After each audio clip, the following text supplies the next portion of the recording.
ஆச்சி மசாலா. எந்த சமையலும் ருசி தேடும் ரகசியம். 20 ரூபாய்.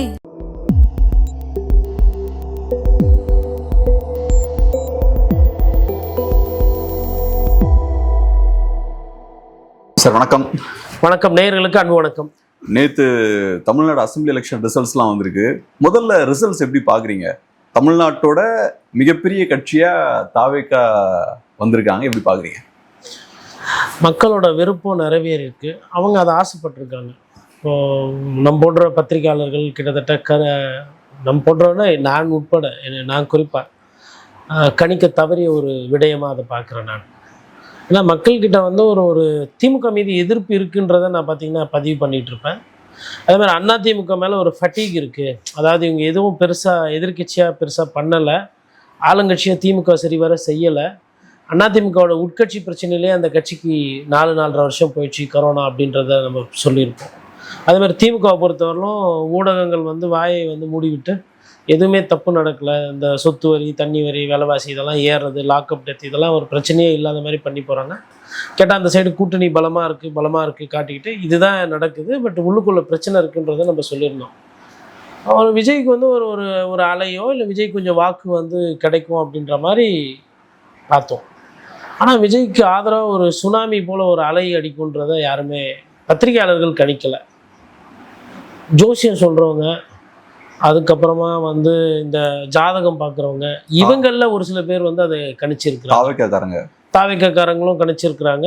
ஒரு சில ஜோதிடர்கள், ஷெல்வி அவர்கள் கூட வந்து பார்த்திங்கன்னா மேபி விஜய் வந்து ஒன்றுமே இல்லாமல் போகலாம், இல்லை விஜய்க்கு ஒரு சுனாமி கூட அடைக்கலான்றாங்க. அதே மாதிரி பார்த்திங்கன்னா 14 கருத்து கணிப்பு தப்பு. ஆனால் போன வாட்டி தப்பாக கணித்தவர் இந்த வாட்டி கரெக்டாக கணிச்சு அவர் காலையில் டான்ஸ்லாம் ஆடிக்கிட்டு இருக்கார். பிரதீப் குப்தா ஷார்ட்ஸ்லாம் போட்டு ஒரு மாதிரி வைப்பு பண்ணுறாரு. 24 அழுதாரு, இப்போ டான்ஸ் ஆடுறாரு.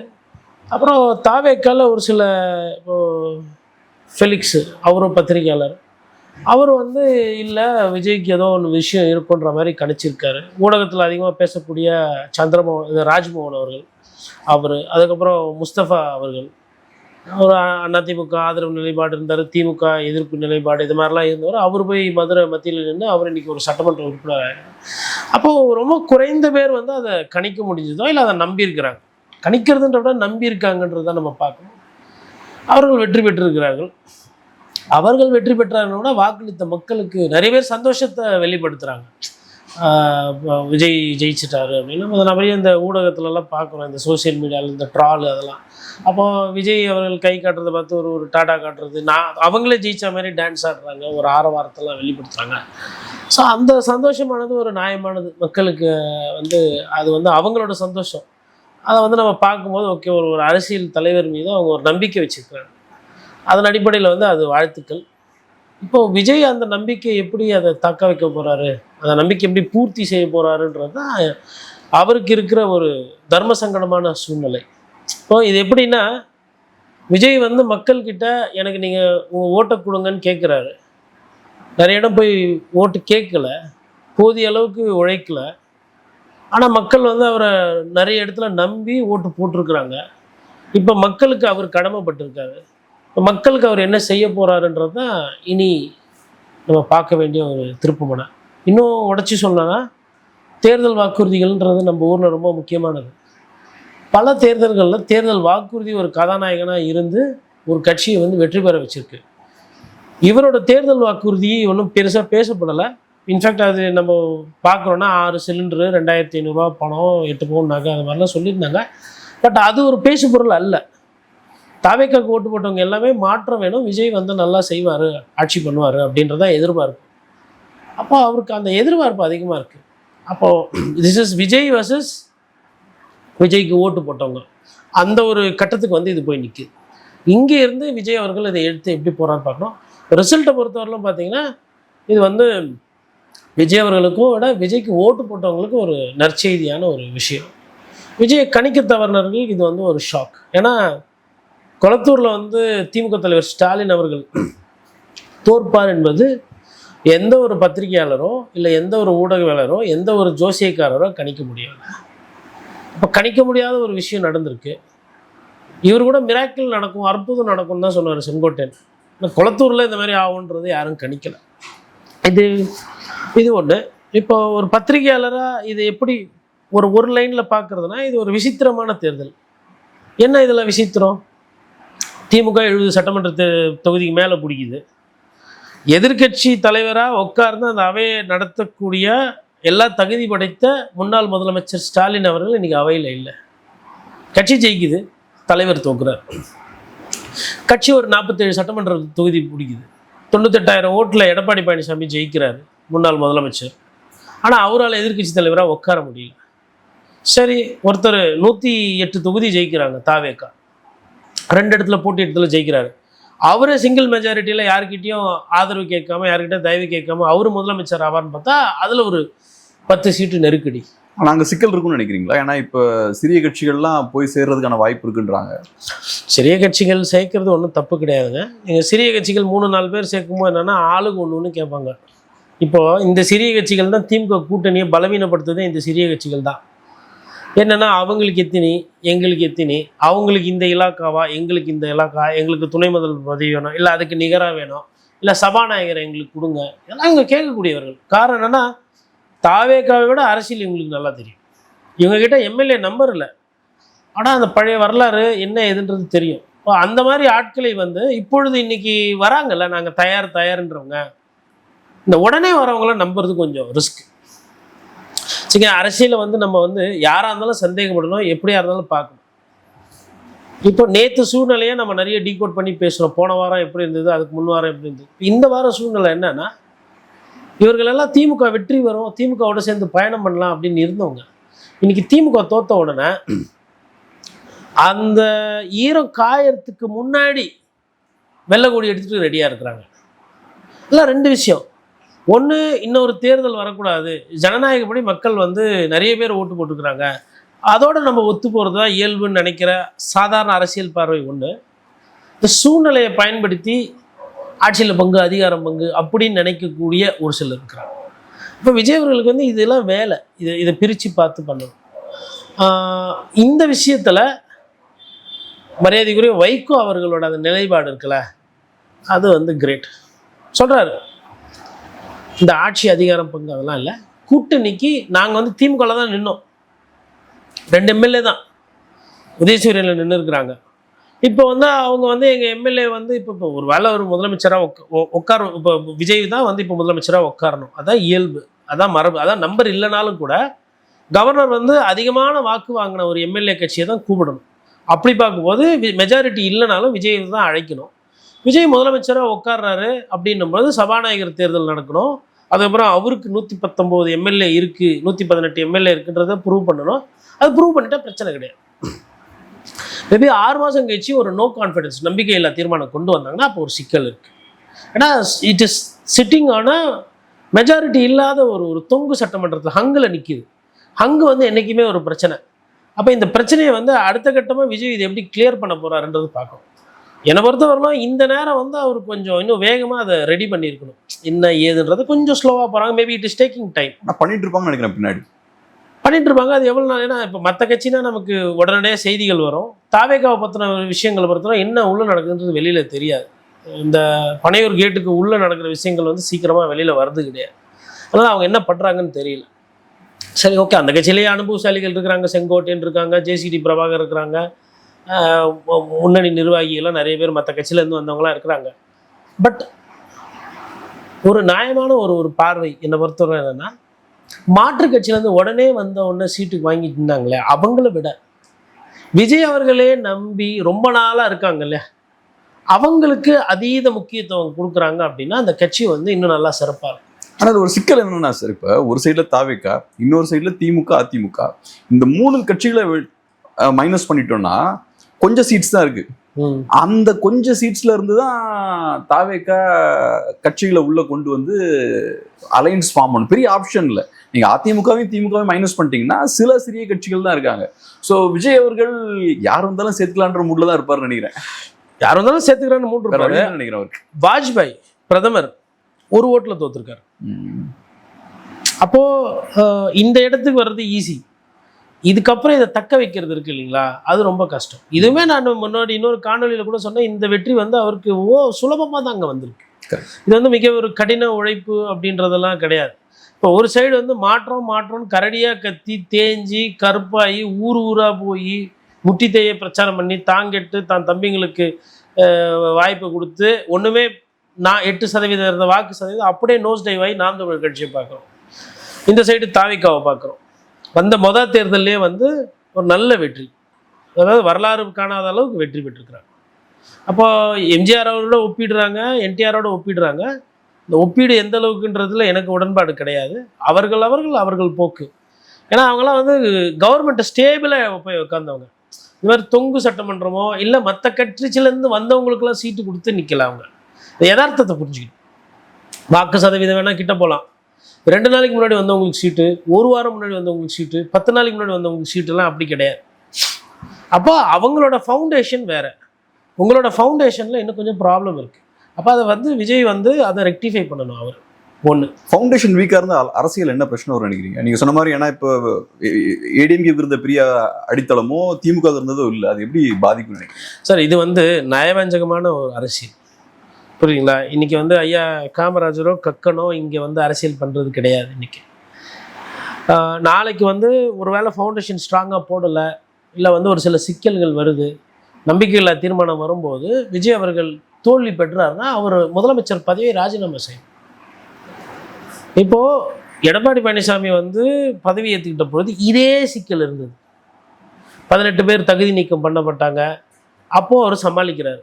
அப்புறம் இவரால் ஒரு 10 சட்டமன்ற உறுப்பினர்கள் பிரிக்கிறார், யாரும் ஓபிஎஸ் ஐயா, அதையும் சமாளிக்கிறார். 4 வருஷம் வந்து கரோனா காலம், டிஸ்குவாலிஃபிகேஷன். இப்போ சபாநாயகராக இருந்த தனபால் அவர்களை வைத்துக்கொண்டு அந்த பிரச்சனையை வந்து 4 வருஷம் சமாளித்தார் எடப்பாடி பழனிசாமி. இந்த ஆட்சியை தக்க வைத்தார். கட்சியை ஓரளவுக்கு வந்து எடுத்துகிட்டு போனார். கட்சியை ஃபுல்லாக அவரால் ரெஸ்டோர் பண்ண முடியல. இப்போ பழைய அதிமுக வந்திருக்கான்னா இந்த தேர்தலில் பார்த்தா காணோம், வரல. பட் அந்த 4 வருஷம் he was able to run through it because of his seniority and experience. ஏன்னா அந்த ஆட்சி என்பது எனக்கு நல்லா ஞாபகம் இருக்கு. 1 வாரம் தாங்காதுன்னாங்க, 10 நாள் தாங்காது, 2 மாதம் தாங்காதுன்னாங்க. ஒரு நாளும் இந்த ஆட்சி இருக்குமா? கட்சியில் அந்த ஆட்சி பார்த்தா 4 வருஷம் இருந்து ஓரளவுக்கு ரெக்கார்ட்ஸும் கிரியேட் பண்ணது அந்த ஆட்சி. இன்னைக்கு அதிமுக ஜெயிக்கல. இந்த 7.5% ரிசர்வேஷன் நீட்டை எதிர்த்து, அதுக்கப்புறம் இந்த மீத்தோன் ஹைட்ரோ கார்பனுக்கு வந்து பாதுகாக்கப்பட்ட வேளாண் சட்டம், அப்புறம் குடிமராமத்து, அதுக்கப்புறம் வந்து அதிகமான மெடிக்கல் காலேஜ், இன்ஜினியரிங் காலேஜ், இதெல்லாம் வந்து அந்த அரசு, அதாவது கரோனாவையும் பார்த்து, உங்களுக்கு கோவிடையும் பார்த்து, அதுக்கப்புறம் இந்த பிரச்சனைகள் பார்த்து, உட்கட்சி பிரச்சனை, ஆட்சியில் பிரச்சனை, இதெல்லாம் பார்த்து அம்மையார் ஜெயலலிதா மறைவு, இடி ரைடு, அந்த பஞ்சாயத்து, பிஜேபி ஒரு சைடு வச்சு 4 வருஷம் நடத்தினாங்க. விஜய் அவர்களுக்கும் அதே மாதிரி ஒரு சில சிக்கல்கள் வரும். இது எதாவதுங்க எதிரில் இருந்து குறை சொல்லுவது என்று ரொம்ப சுலபம். இப்போ நான் வந்து ஒரு விமர்சகர், பிரதமர் மோடியை நான் அவ்வளோ விமர்சனம் பண்ணியிருக்கேன். ஆனால் பாஜகக்காரங்க உண்மையிலே ஓரளவுக்கு கண்ணியமானவர்கள். பிரதமர் மோடியை விமர்சனம் பண்ணி ஒரு தரம் தாழ்ந்த விமர்சனமோ இல்லை ஆபாச வார்த்தைகளோ என்னை அர்ச்சனை செய்யாதவர்கள். ஆனால் இன்றைக்கி சிறிய வயசில் இருக்கிறவங்க அவங்க அந்த ஒரு சுதந்திரத்தை எடுத்துக்கிறாங்க. சுதந்திரம் இல்லை, அவங்க எடுத்துக்கிறாங்க. சரி, ஆனால் பிஜேபி நம்ம பேசியிருக்கிறோம். ராகுல் காந்தி விமர்சனம் பண்ணியிருக்கிறேன், பாராட்டியிருக்கேன். ராகுல் காந்தி இப்படி மோசமாக வந்து கட்சி நடத்தக்கூடாதுன்னு ஒரு அகில இந்திய தலைவர். ஸ்டாலின் அவர்களே விமர்சனம் பண்ணி பேசி, எடப்பாடி பழனிசாமி அவர்களை கடந்த காலத்தில் மோசமாக விமர்சனம் பண்ணியிருக்கோம், ஊழல் பற்றி பேசியிருக்கோம், எல்லாம் பேசியிருக்கோம். அதேமாதிரி தாவைக்கை பற்றி பேசும்போது அந்த பக்குவம் என்பது இன்னும் இலகுவாக வரல. விமர்சனம் என்பது தான் உண்மை. என்றைக்குமே பாராட்டிகிட்டு இருக்க முடியாது. இப்போ பாராட்டி பேசி அப்படி பாராட்டி தான் இன்றைக்கி திமுகவை நட்டாத்தில் விட்டுருக்காங்க. அதனால் விமர்சனம் பண்ணுறாங்க அப்படின்னா அது என்ன விமர்சனம் பண்ணுறாங்க, அதில் என்ன ஆக்கப்பூர்வமாக இருக்குது, என்ன செய்தி இருக்குது, அதை கவனிக்கும். ஸோ அப்போ இவருக்கு வந்து என்னென்னா, எனக்கு தெரிஞ்சு சட்டம் ஒழுங்கு ஒரு பிரச்சனை, புது பிரச்சனை இல்லை, ஆல்ரெடி இருக்கிற பிரச்சனை. காவல்துறையோட ஈரல் கெட்டு போயிருக்குன்னு ஒருத்தர் சொல்ல, ஊரில் இருக்கிற எல்லாரும் பேசுகிறாங்க. இது மொதல் பிரச்சனை. 2வது பிரச்சனை, விஜய் அவர்கள் இந்த ரிசல்ட்டை பார்க்கும்போது அது வந்து ஒரு பெரிய ரிசல்ட் மாதிரி தெரியும். இந்த ரிசல்ட்டுக்கு பின்னாடி இருக்கிற உண்மை என்னென்னா, கிட்டத்தட்ட 60% வந்து எதிர்கட்சிகள் சீட்டை பிடிச்சிருக்காங்க, 40% தான் இவர்கிட்ட இருக்குது. அதாவது 230ல் உங்களுக்கு 110ன்றது என்ன ரேஷியோ? ஒரு ஒரு ஒரு 50% மார்க்கு வரல மெஜாரிட்டி தாண்டறதுக்கு. தனி பெரும்பான்மைக்கு 50%க்கு கீழே, அது வந்து 45 விழுக்காடில் இருக்குது. அது இன்னும் ஒரு 10 பேர் வந்தால் தான் 50 விழுக்காடு ஆகும். அப்போது 55 விழுக்காடு. இப்போ இதே நீங்கள் ஒரு ஷேர் ஹோல்டர்ஸ் மீட்டிங் நடத்துறீங்கன்னா 51% ஸ்டேக்ஸ் உங்ககிட்ட இருக்கணும். 49% இருக்கிற ஸ்டேக்ஸ் இருக்கிறவங்களுக்கு எதிர்த்து ஓட்டு போட்டாங்கன்னா, இல்லை அவங்க 50.5 இருக்காங்க, நீங்கள் 49.5 இருக்கீங்கன்னா, you will loot the board of control. உங்களுக்கு நான் இங்க என்ன ஒரு அட்வான்டேஜ் இருக்குன்னு பாக்குறேன்னா, இப்போ இந்த சிறிய கட்சிகளை பொறுத்தளவு ட்ரெடிஷ்னலா அவங்க அதிமுக திமுகவோட பயணம் பண்ணியிருக்காங்க. அந்த வகையில பயணம் பண்றதால அவங்களுக்கு கிடைக்கிற லாபம் என்னன்னு பார்த்தோம்னா எம்எல்ஏ சீட்ஸ் கிடைக்கும். அதை தாண்டி அதிகார பகிர்வுக்கு என்னைக்குமே இறங்கினது கிடையாது திராவிட கட்சிகள். இப்ப விஜய் ஃபர்ஸ்ட் டைமா ஜெயிச்சிருக்காரு. ஒரு 4 கட்சியை கூப்பிட்டு வச்சு 4 பேருக்கும் முக்கியத்துவம் இல்லாத ஒரு மினிஸ்ட்ரியோ இல்லாட்டி ஒரு பெரிய கட்சிக்கு பாமக மாதிரி ஒரு பெரிய கட்சிக்கு ஒரு முக்கியமான ஒரு மினிஸ்ட்ரியோ கொடுத்தாச்சுன்னா அவங்களுக்கு வெளியே போக வேண்டிய தேவையே இருக்காதுல்ல. ஏன்னா இது வரைக்கும் அவங்க தமிழ்நாட்டு வரலாறுல இந்த மாதிரியான போஸ்ட்லாம் வாங்கினதே கிடையாது. விஜய் அதையும் கொடுத்து அவங்களை அகாமடேட் பண்ணிட்டா எதுக்கு விஜய்க்கு எதிராக அவங்க திரும்பணும்? நல்ல அருமையான கேள்வி. இன்னைக்கு 2026 இருக்கும். 29 ஒரு பெரிய தேர்தல் வருது. அந்த தேர்தல் பாராளுமன்ற தேர்தல். அப்போ வரும்போது விஜய் அவர்களோட கணக்கு என்பது வேற, பாராளுமன்ற தேர்தல் கணக்கு என்பது வேற. அப்போ யார் எப்படி அலைன்மெண்ட் ஆவாங்க, யார் இதாகும்? இப்போது அதிமுக நல்லா தானே இருந்துச்சு. அம்மையா ஜெயலலிதா இறந்துட்டாங்க. அதுக்கு பின்னாடி அவங்களுக்குள்ள யாரோ ஒருத்தர் தேர்ந்து தானே வந்திருக்கணும். கவர்னருக்கு என்ன வேலை, பாஜகவுக்கு என்ன வேலை, இதெல்லாம் பார்த்துருக்கோம்ல நம்ம. அதனால் யாரோ என்ன அபிப்பிராயத்தில் பேசுகிறாங்க பழகுறாங்கன்றது நமக்கு தெரியாது. விஜய் அவர்கள் இன்னைக்கு அது ஒரு கட்சியாக இருக்குது அப்படின்னும் பொழுது எதிர்கட்சிகள் எல்லாமே, அதில் நீங்கள் எல்லா கட்சியும் சேர்த்துக்கலாம், அவங்க அதை பார்த்துக்கிட்டு இருப்பாங்க. அதில் எதனா பிரச்சனை வருதா, அதில் எதனா தவறுகள் நடக்குதா அப்படின்னு. ஒன்று. ரெண்டாவது ஊடகம் இப்போ விஜய் அவர்களை கரூர் விஷயமாகட்டும் மற்ற விஷயத்துலலாம் கேள்வியெல்லாம் கேட்டிருக்கு. விஜய் ஆட்சியில் உட்காரும்போது ஊடகத்தை அவர் எப்படி கையாள போகிறார் அப்படின்றது ரொம்ப முக்கியம். ஏன்னா ஊடகம் பாசிட்டிவாக இருந்தாலும் பிரச்சனை, மக்களோட பிரச்சனைகள் தெரியாமல் அரசுகளோட கண்கள் மூடப்படும், அது வேற பிரச்சனை. இப்போ திமுக காண மாதிரி. அதே நேரத்தில் ஊடகங்கள் நீங்கள் சரியாக ஆட்சி பண்ணலை, அவங்க ஃப்ரீயாக நடத்தாங்கன்னா, இப்போ இந்த ஒன்று சொல்கிறேன், இப்போ சன் தொலைக்காட்சி இருக்குது, ஜெயா இருக்குது, நியூஸ் ஜே இருக்குது, அதுக்கப்புறம் ஒரு சில தொலைக்காட்சிகள்லாம் இருக்குது. எல்லா தொலைக்காட்சிகளுமே ஒரு அரசியல் பின்புலம் இருக்குது தமிழ்நாட்டில். நீங்கள் ஊடகத்தை அப்படி ஃபுல் ஃப்ளெஜ்டாக தமிழ்நாட்டில் கண்ட்ரோல் பண்ண முடியாது. மேபி பணத்தை கொடுத்து அவங்க வாயை மூடலாம், இல்லை அதிகாரத்தில் இது பண்ணலாம். ஆனால் அப்படி பண்ணிங்கன்னா அதனுடைய ரிசல்ட் ஃபெயிலியர். இப்போ உதாரணத்துக்கு இப்போ அரசு கேபிள் மூலிமா ஒரு சேனலை தூக்கி விடுறது, தப்பாக செய்தி போட்டால் அந்த சேனல் என்ன பண்ணுவாங்க, தூக்கிடுவாங்க, விளம்பரத்தை நிறுத்துவாங்க. சரி, இதை பண்ணிட்டீங்க, பிரச்சனையை சரி செஞ்சீங்களா? மணல் கொல்ல போது மலையை திருடுறாங்க அப்படின்னா பிரச்சனை அந்த பற்றின செய்தி வர்றது பிரச்சனை இல்லை, அங்கே மணல் திருடு போகிறது தான் பிரச்சனை. அரசில் இருக்கிறவங்க என்ன பண்ணுவாங்கன்னா மணல் திருடு போகிறத விட்டுட்டு அந்த செய்தியை போட்டாங்க பாருங்க, செய்தி போட்டவர்கள் மீது நடவடிக்கை எடுப்பாங்க. ஆனால் அங்கே மணல் திருடு போகிறது திருடி போயிட்டு இருக்கும். இப்போ விஜய் அவர்கள் என்ன பண்ணனா இந்த செய்தி போட்டவங்க மீது நடவடிக்கை எடுக்காமல் அங்கே மணல் திருடு போச்சுன்னா யார் திருடுனாங்களோ அவர்கள் மீது தான் நடவடிக்கை எடுக்கும். அதை விஜய் செய்யணும் அப்படின்றது தான், அது எந்த அரசாக இருந்தாலும் பண்ணணும். இன்னைக்கு தேதியில் முதல்வராக அவர் ஆக போகிறதுனால அவர் தான் அதை பார்க்கணும்.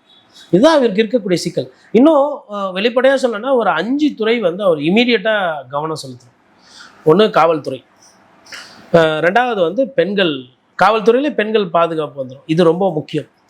ரெண்டாவது விவசாயிகளுக்கு சிக்கல் இருக்குது, அது என்ன ஏதுன்றது கொஞ்சம் பார்க்கணும். மூணாவது உயர்கல்வி. உயர்கல்வியில் என்ன பிரச்சனைனா இன்றைக்கி இன்ஜினியரிங் காலேஜ் நடத்துறதே சிரமமாக இருக்குது. அட்மிஷன் வருது, ஆனால் வேலை வாய்ப்பு கிடைக்கிறது இல்லை. வேலை இல்லாமல் நிறைய பேர் சுற்றிட்டு இருக்காங்க. தாவேக்காக்கு இந்த அளவுக்கு எழுச்சி வர்றதுக்கு காரணமே வேலையில்லா பட்டதாரிகள் தமிழ்நாட்டில் அதிகமாக இருக்கிறதும், வேலை வாய்ப்புகள் போதிய அளவுக்கு இல்லைன்றதும் ஒரு காரணம். நல்ல வியாபாரம் நல்ல சம்பளம் இருந்தால் அவங்க பாட்டு அவங்க வேலையை பார்த்து போயிட்டே இருப்பாங்க. உள்ளூரில் என்னன்றது பார்க்க மாட்டாங்க. இப்போ ஆளுக்கு ஒரு 2 லட்ச ரூபா 2 லட்ச ரூபா சம்பளம் வரும்னு வச்சுக்கலாம் மாதம். நீங்கள் நினைக்கிறீங்களா அவங்க உட்காந்து அரசியலில் கூர்ந்து கவனிச்சிட்டு இருப்பாங்கன்னு? பண்ண மாட்டாங்க. பொருளாதார ரீதியாக அவங்க விளிம்பு நிலையில் ஃப்ரீ ஆகிட்டாங்கன்னா majority of the people won't even think about politics. இது அப்போ உயர்கல்வித்துறை வேலை வாய்ப்பில் ஒரு பெரிய சிக்கல் இருக்குது. மூணாவது என்ன பிரச்சனைன்னு பார்த்தீங்கன்னா இந்த சிறு குறு தொழில் பண்ணுறாங்க அவங்கெல்லாம் இந்த சொத்து வரி, தண்ணி வரி, கரண்ட் வேலையால் பாதிக்கப்பட்டிருக்கு. நடுத்தர மக்கள் பாதிக்கப்பட்டிருக்காங்க. உள்ளதுலேயே நீங்கள் சொன்ன அந்த சிறு குறு தொழில் பண்ணுறவங்க ரொம்ப பாதிக்கப்பட்டிருக்காங்க. Small industries. அப்போது இவ்வளோ பேர் ஓட்டு போட்டிருக்காங்க. இது என்ன சிக்கல் இருக்குது, இது எப்படி சரி செய்கிறது? அவங்க என்ன சொன்னாங்க, இந்த கரண்ட் பில்லாம் ஜாஸ்தியாக இருக்குது, எங்களால் கட்ட முடியல, பொருள்கள் கிடைக்கல, அதுவும் போர் மாதிரி ஒரு சில சூழ்நிலைலாம் ரொம்ப பாதிக்கப்பட்டிருக்காங்க. ஏகப்பட்ட பிரச்சனை இருக்குது. அதை ஏதோ நம்ம ஒரு காணொலியில் நம்ம 2 பேர் பேச முடியாது. அதுக்கெல்லாம் ஆட்களை போட்டு அதை சரி செய்யும். இது 3வது பிரச்சனை. 4வது பிரச்சனை அவரோட அந்த கட்சிக்காரர்களையும் அந்த ஃபாலோவர்ஸையும் அரசியல் மயப்படுத்தணும். இது ரொம்ப முக்கியமானது. இதை நம்ம திரும்ப திரும்ப சொல்கிறோம். ஏன் அரசியல் மயப்படுத்தணும் அப்படின்னா, இதை நீங்கள் இப்போ சரி செஞ்சீங்கன்னா தான் அடுத்து வர தேர்தலுக்கு அது சரியாக வரும். ஆனால் அதுக்கு இப்போ டைம் இருக்குமா? ஏன்னா இப்போ ஜெயிச்சாச்சு, டைம் இருக்கு. கவர்மெண்ட் ரன் பண்ணுவாங்களா? முதலமைச்சர்ன்றவர் கிளாஸ் எடுப்பாங்களா? இப்போ அது உங்கள் பிரச்சனை. ஏன் என்னோட பிரச்சனை வந்து இல்லை, என்னோட வேலை என்பது எங்கெங்கே எது எது தவறு நடக்குதோ அதை சுட்டி காட்டுவது என்னோட வேலை. நான் என் வேலையை செய்கிறேன், அவ்வளோதான். இந்த இடத்துல பிரச்சனை இருக்குன்றேன். இது நீங்கள் இல்லை, யார் ஆட்சிக்கு வந்தாலும் நான் இதை தான் பேச போகிறேன். இதுதான் இருக்குது பிரச்சனையா, புரியுதுங்களா? முதலமைச்சர் வேட்பாளர் மாறி மாறி வருவீங்க, இல்லை முதலமைச்சராக ஒருத்தர் வருவீங்க. ஆனால் நாட்டில் இருக்கிற பிரச்சனை நஞ்சை உண்டு புஞ்சை உண்டு பொங்கி வரும் கங்கை உண்டு, ஆனால் பஞ்சம் மட்டும் இங்கே போகலையேன்னு பாட்டு பாடினது உண்மைதான். அந்த பாட்டு இன்றைக்கும் வந்து ரெலவெண்ட் தான். 1000 ரூபா 2000 ரூபா திமுக அதிமுக கொடுத்துருக்கு, ஒரு சில இடத்துல தாவேக்காவும் கொடுத்துருக்கு, அதையும் பெற்று இருக்கிறாங்க. அப்போது அது வந்து அந்த பணம் தேவைப்படுது. கடைசியில் இன்னைக்கு எதை நம்ம அதிகாரம் அப்படின்னு நினைக்கிறோமோ அது 1000 ரூபா 2000 ரூபாய்க்கு அவைலபிளாக இருந்திருக்கு மார்க்கெட்டில். இப்போ அதெல்லாமல் சேர்த்து தானே சரி செய்ய வேண்டியது இருக்கு. அதுதான் மாற்று. அப்போ 5வது ரொம்ப முக்கியமானது என்ன பார்க்க வேண்டியதுன்னா, இந்த கட்சி இப்போ இந்த இதெல்லாம் இருக்குது பாருங்க, இந்த உங்களுக்கு இந்த இலாக்கா ஒதுக்குறது, மினிஸ்டர்ஸை ஃபாலோ பண்ணுறது, ஒரு ஒரு ஒரு சேஞ்ச் வித் தி கவர்மெண்ட், ஒரு மாற்றத்தை வந்து மக்கள் வந்து உணரணும். அதை நீங்கள் எப்படி கொடுப்பார்களோ அது அவரோட க்ரியேட்டிவிட்டி. பட் அது இருக்கணும். மீடியா கோஆர்டினேஷன் இன்னும் பெட்டராக இருக்கணும். கோர்ட்டில் இருக்கிற பெண்டிங் கேசஸ், ஜுடிஷியரி, அதாவது அது வந்து எப்படின்னா ப்ராப்பர் கவர்னன்ஸ். அது அது அது 5வது. ரொம்ப அருமையான ஒரு பேட்டிக்கு ரொம்ப நன்றி சார். தேங்க்யூ.